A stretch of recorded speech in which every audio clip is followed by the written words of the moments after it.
ദൈവത്തിന് സ്തുതി. പ്രഭാതകിരണത്തിലേക്ക് സ്നേഹവന്ദനം.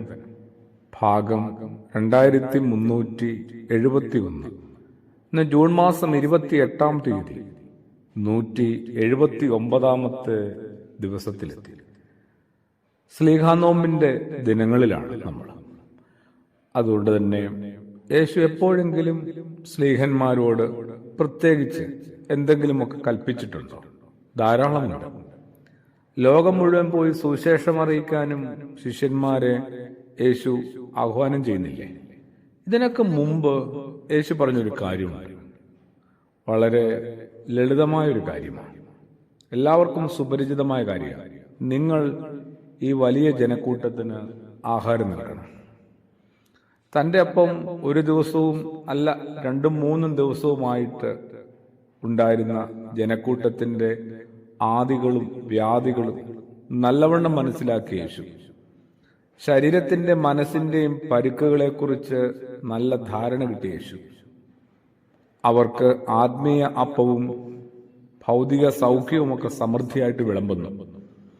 അതിനുമപ്പുറത്ത് അവർക്ക് അവരുടെ ഹൃദയത്തിന് മാത്രമല്ല ഉദരത്തിനും ആവശ്യമുണ്ടെന്ന് ബോധ്യമുള്ള കർത്താവ് അവർക്ക് വിശക്കുന്നതിന് ആഹാരം നൽകാനായിട്ട് തൻ്റെ തിരഞ്ഞെടുക്കപ്പെട്ട ശിഷ്യ സംഘത്തെ ചുമതലപ്പെടുത്തിയ നിങ്ങൾ അവർക്ക് ഭക്ഷിപ്പാൻ കൊടുക്കണം.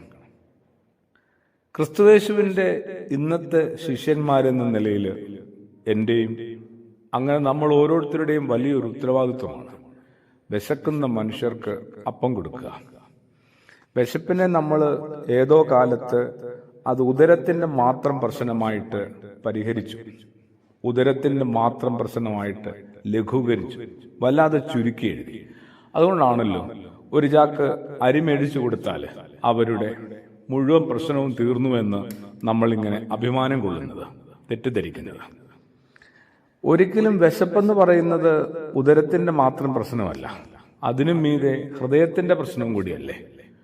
ഉദരത്തിന്റെ വിളികളെയും ഉദരത്തിന്റെ നിലവിളികളെയും ഒക്കെ എങ്ങനെ നമുക്ക് ഏത് വിധത്തിലുമൊക്കെ പരിഹരിക്കാം. പക്ഷേ ഹൃദയത്തിന്റെ വേദനയും വിളികളുമൊക്കെയോ കുറെ കൂടി അനുകമ്പയുള്ള മനുഷ്യരായി മാറണം തന്നെയാണ് ക്രിസ്തുയേശു ഉദ്ദേശിക്കുന്നത്. കുറെ കൂടി ആർദ്ര ഹൃദയമുള്ള മനുഷ്യരായിട്ട് മാറണം. ഒപ്പമുള്ള മനുഷ്യര് തങ്ങൾക്ക് വിശക്കുന്നുണ്ടെന്ന് പറഞ്ഞിട്ടല്ലല്ലോ കർത്താവ് തിരിച്ചറിയുന്നേ. തൻ്റെ ഒപ്പമുള്ള ശിഷ്യന്മാർക്കും ആ ഒരു പ്രാപ്തി ഉണ്ടായിരുന്നു. ജനക്കൂട്ടത്തിന് നന്നായി വിശക്കുന്നുണ്ട് കേട്ടോ. അത് മനസ്സിലാക്കാനായിട്ട് അവർക്ക് ജ്ഞാനമുണ്ടായിരുന്നു. എന്നാൽ ആ ജ്ഞാനം അവരെ കുറച്ചും കൂടി മുമ്പോട്ട് പോകാനായിട്ട് സഹായിച്ചില്ല അന്ന്. എങ്ങനെ? ഈ വിശപ്പിന് പരിഹാരം കാണേണ്ടവർ, കണ്ടെത്തി കൊടുക്കേണ്ടവർ, ആ ഒരു ഉത്തരവാദിത്വം ഉള്ളവരാണ് തങ്ങളെന്ന് യേശു അത് പതിയെ അവരെ പഠിപ്പിക്കുന്നുണ്ട്. നിങ്ങളാണ് ഇവർക്ക് ഭക്ഷണം കൊടുക്കേണ്ടത്. ഒപ്പമുള്ള മനുഷ്യരെ കുറെ കൂടി നമുക്ക് ഒന്ന് പരിഗണിച്ചു തുടങ്ങാം. അവരുടെ പ്രശ്നങ്ങളെയൊക്കെ ഒന്ന് കേട്ടും കണ്ടും പതിയെ പ്രാർത്ഥിച്ചും പ്രവർത്തിച്ചും അത് പരിഹരിച്ചു തുടങ്ങാം.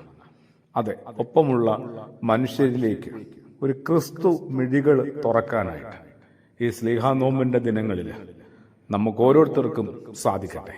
ആമേൻ.